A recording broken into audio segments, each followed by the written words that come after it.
Today we're taking a boat trip from La Rochelle out to see Fort Boyard. If you're old enough, you'll remember the TV show.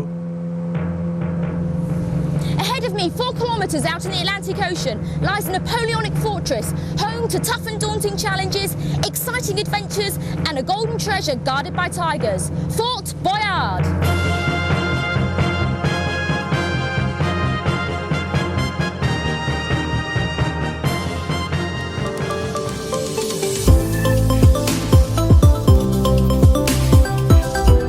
The programme aired in the UK between 1998 and 2001 and was hosted by Melinda Messenger and Leslie Grantham. It was a challenge type game show, so let's see if this will be a challenge for us today. Here we are passing the Richelieu Tower. This marks the end of a man-made dyke built between 1627 and 1628 by Cardinal Richelieu.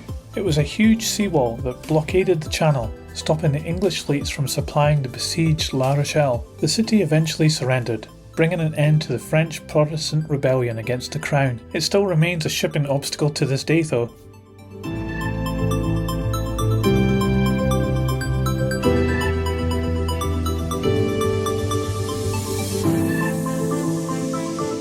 En route you pass a replica of the Lighthouse at the end of the world. The original was in San Juan del Salvamento in Argentina and was constructed way back in 1884. It was immortalised by the French novelist Jules Verne, who named it the Lighthouse at the end of the world. Sadly though, by 1902 it had already been abandoned and fell into ruin. But inspired by Verne's story, La Rochelle adventurer André Bronner finds the ruins and decides to restart the construction in order to promote cultural exchanges between France and Argentina. And in 1998 he had assembled a team of 10 who rebuilt the building in the original style and reactivated the lighthouse. Upon his return to La Rochelle, André decided to create a replica lighthouse on stilts here in La Rochelle, which was commissioned in 2000. There was even a postage stamp issued that year to commemorate the association. Really interesting to see.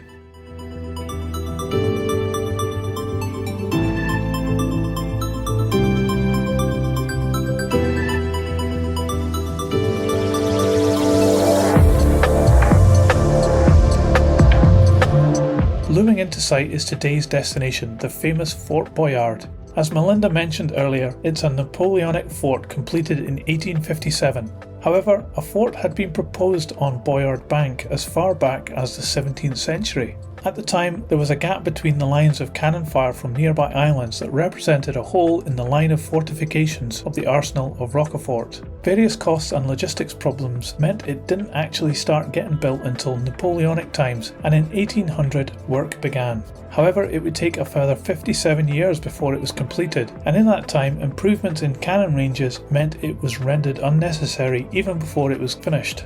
In 1871 it was briefly used as a prison, but then eventually it was abandoned in 1913.